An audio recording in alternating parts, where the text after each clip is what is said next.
Children are our most vulnerable, valuable resource. Pardon. Children are not things to be molded, but are people to be unfolded. Children need models rather than critics. The greatest gifts you can give your children are the roots of responsibility and the wings of independence. I continue to believe that if children are given the necessary tools to succeed, they will succeed beyond their wildest dreams. May I now request Sri Dhanunjay Tingal, Executive Director, Bachpan Bachao Andolan, will address on special focus on children. I request you, sir, to kindly address the gathering. We are very much thankful you too, sir, for coming from New Delhi.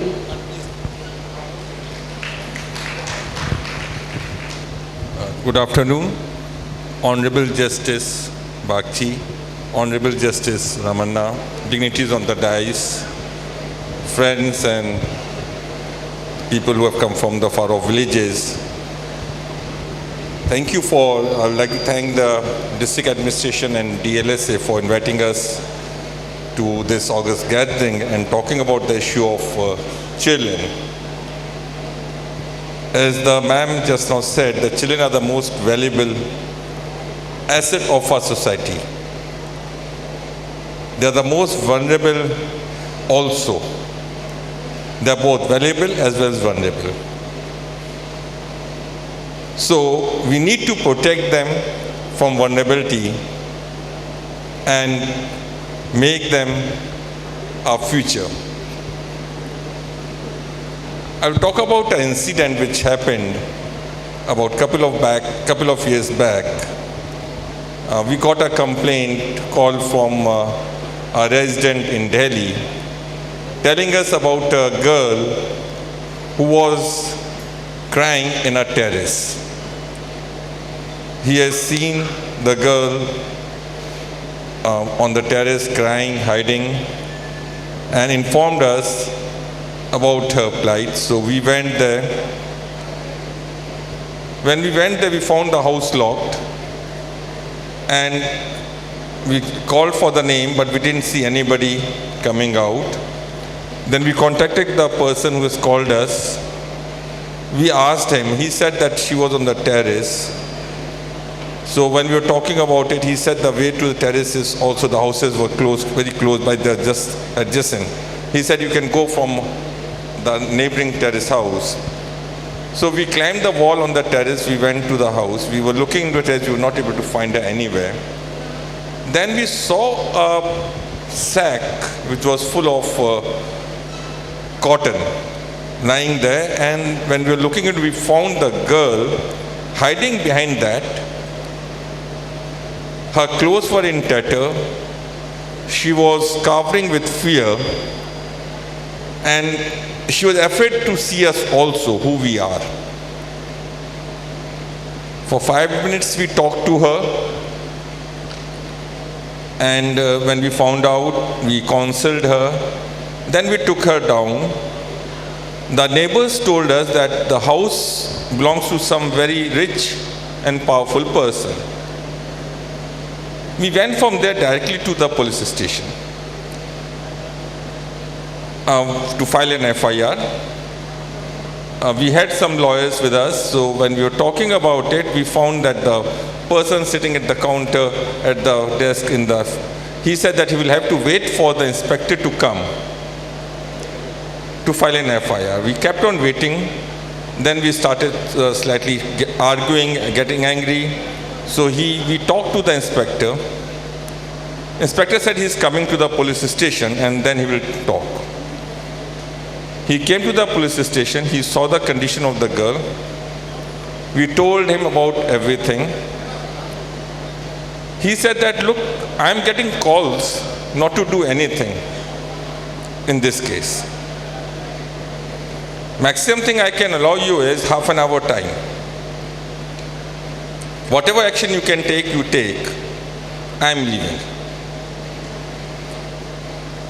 So with that, he went out. And that was also an indirect indication to his staff. So we were able to get the FIR registered. Exactly after half an hour, he came back. The moment he came back, he called up the person, someone, and told Sir, nothing can be done now. FIR has been lodged. I can't do anything. So that was his way of circuiting the pressure which he was getting. He was rough, but in his action he showed the compassion. Without having any kind of trouble, he was able to do the justice. And just now, as Sunita ji was talking, justice is most important for any victim to get any kind of support. If the proper laws and the processes are not followed in the rescue operations, then the child is not a victim. They don't get any kind of rehabilitation support. Couple of days back in one of the meetings we were having with survivors, one of the survivors asked us, how do I prove that I am a victim? When we asked what is the case, she said that me along with other people, there is a network of survivors, there are 700 of them, we were all rescued, but no legal process was done. So, in last 15 years, we have not got any benefit, and we are fighting for the benefit. And now we are being asked that how do you prove that you are a victim? Now that is the irony. They were rescued, put in a train, sent back home. That's all. Without any legal documentation being done. So we need to be sure that we are able to get the proper documentation, legal documentation done. Just now Sunita ji mentioned about India having the best laws and policies. I will just add to it that in 2014, INCMAC, International Center for Missing and Exploited Children, have done a study on the laws and policies in 20 countries world across on 5 parameters. And happily, India was the only country in which laws and policies, all the 5 parameters were covered. And they said that India has the best policies and laws. And this we have also seen, policies, schemes, if they are implemented on the ground, they really can do wonders.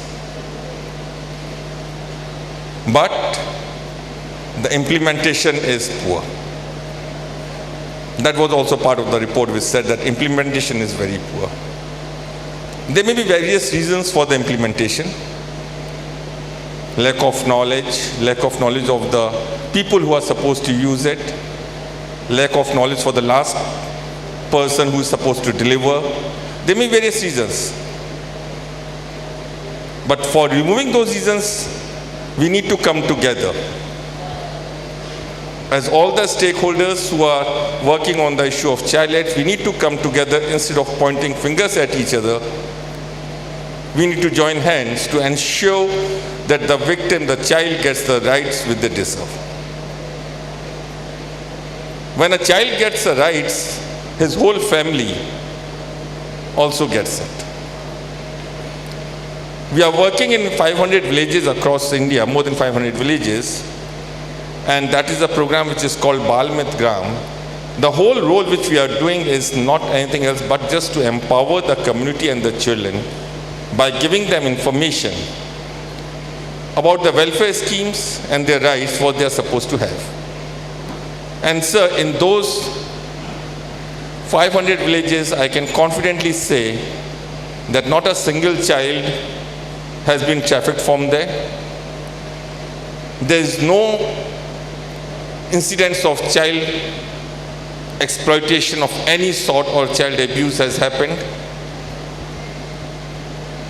The schemes are being delivered there, and they are one of the most difficult terrains. They are in the places like Naxalite prone areas of Jharkhand, tribal villages in Karnataka. So we have been working, but they have been able to access it. And when the children are accessing and for their demands, they get it, and that also is benefiting the whole village. Here in Andhra Pradesh, it was a very happy to know that the village secretariat has already been set up. There are different people from different departments. So this means that the governance is at the doorstep of the villagers. There's a very good model of convergence also, which takes the whole development work to the people. For any kind of support and stopping any kind of trafficking or child labor or any issues of children, where two most important things are: one is the development and welfare schemes to reach to the people. Second is a proper prosecution of the offenders and timely of prosecutions of the offenders.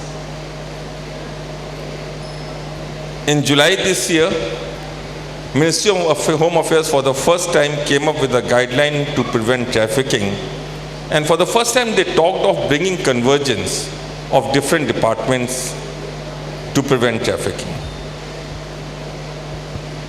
You all will see all the laws, especially Juvenile Justice Act, which is the mother law of for the children, is a law which gives power and responsibility to different departments. It is not only one single department can implement that law. It needs to bring all other departments together. So it's important that the laws, there is a convergence of the action. And here when we are talking of it, it's a very good model. Prakashan district has come up with a very good model of convergence, a program organized on women and children by the legal, judiciary and district administration, and very well supported by the police. So if this model continues, then the whole system can prevail. Now when we are talking of justice, other important fact is that the children get the timely justice. But irony is the conviction rate in the cases of children, crime against children, is less than 3%. It's less than 34% in the cases of POCSO countrywide. Couple of days back, we were talking to the member secretary of NALSA, discussing about the victim protection scheme and the scheme for the compensation for the victims, and to extend it and to bring it more concrete. We were talking about it. He himself was lamenting the fact that a few years back, we used to have 52% of a conviction rate. Now it has come down to 34%. There may be various reasons are there. But one of the reasons is that the interim compensation is not being granted on timely. Role of support person is not happening properly. Even the cases which one judge is handling are very high. So the pressure is also on PP to handle it. There are various reasons. But we as a society as a whole, all of us needs to come together to challenge it and to ensure that there is timely justice. In cases of, I'll give an incident, state district in Gurgaon. I think it is one of the highest state districts in which the highest rate of acquittal in the country may be there. In last 1.5 years, there has not been a single conviction in Gurgaon on the cases of child sexual abuse. Cases are being heard. Now, what is happening? Not a single child has got an interim compensation in last 3 years. Now, if this is a condition, how do we expect the justice to be delivered? For this, along with Pradula, also we have started our work on creating a model in 100 districts across India with the support of judiciary and administration as well as police, and speeding up the justice delivery for the cases of POCSO victims, in which the rehabilitation, mental support, counseling support can be provided by the organizations working in the state along with the support of and the whole purpose is how we can bring a timely justice to the victim, because at present, if we see, there's a pendency of 1,54,000 cases across India in POCSO. That was till 2018. And if no other case is added after 2018, it will take 8.5 years for that pendency to be over. If no other case is added after 2018. So pendency is increased. So it's the responsibility of all of us together to come and get justice to the children. And justice is not only in POCSO, justice is in everything. Be the child labor cases, be the trafficking cases. And we have seen wherever the justice is delivered and the action has been taken legally, that's the biggest prevention of the crime. In Delhi, 10 years back, there was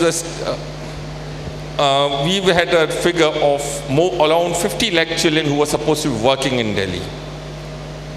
Whenever we used to conduct a raid and rescue operation along with the police, along with the administration, we used to always find not less than 50 children, 40 children, 60 children working in one place. And at present, when we conduct a rescue operation, we don't find more than 5 or 4 or 6 children. Government estimates is there are just 50,000 children still working in. And that is because there is a very strict implementation of the law, which is being overseen or monitored by the High Court of Delhi. Employers are being penalized along with their buildings being, their places of employment being sealed, and the fine being collected as a revenue fine. All these things are happening. That has created a fear, that has created a kind of a fear in the minds of the employer to bring the children here. Similarly, in September, October, we were working on the prevention of trafficking. Across children who were being trafficked from Bihar, we were rescued across India, and that was with the support of the law enforcement agencies. In 2 months' time, we came to realize that there was a kind of a purge which was going on in the districts. That taking the children at present is risky, so the trafficking should not happen now. So it's important that we, for both, for preventing the crime as well as for getting the rehabilitation package for the victims, it is important that the laws at the time of rescue from the step 1 are followed. There is a timely justice which is being delivered in the cases of the. So that they are the two most important things. Along with NALSA, we have started in 2010 a scheme called Legal Aid Cell on Child Rights, in which Delhi State Legal Service Authority and NALSA have joined together. They have given the responsibility to BBA to manage this Legal Aid Cell on Child Rights, where the children, any cases of children, the PP was being supported by the lawyers on child rights. There were, in every district court, there were 2 lawyers who were placed, especially on child rights. They were trained by us. They were supporting the PP in getting the cases expedited. So that is one thing which was started. NALSA have got some very good schemes on children. Recently, when we were talking to also, we found that there's a scheme in which State Legal Services Authority can recommend to the Education Department for adding child rights curriculum in the state curriculum books. That is one of the very good schemes where, because lack of knowledge on the children, on the child rights is also one of the bane for whole of this work. Victim compensation scheme and victim protection scheme, they are the premier things which are very important for the victims where they are there. So NALSA's schemes, they are being implemented. SLSA is doing it. Also, SLSA have the authority to discuss with the police department about the formulation and also about the writing the responsibilities of SJPU, juvenile welfare officer should be displayed in the police station, and so that is there, that is in place. So the other scheme which are for protection of the children. And I think if village secretariat can take up the work, and especially the police and the women and child department person, that is the place from where that's the first stage from where the exploitation of children starts. And if at that point it can be monitored, it can be checked, that it can easily be controlled, and we can always work towards it. As far as BBA is concerned, we have been working in this state for last 4 years. On the behalf of Nobel laureate Kailash Satyarthi, I can say that this was the first state where we have started working, and the state has supported us. All the work which we have been doing with the support of the state law enforcement agencies and the judiciary. So it's not the credit which we should be having all, it's a work which we have done together. We have just been a facilitator in whatever we have done. So we are ready to work with, again, on this aspect, working on it to make the children of this state as well as the country safe and protected. Thank you.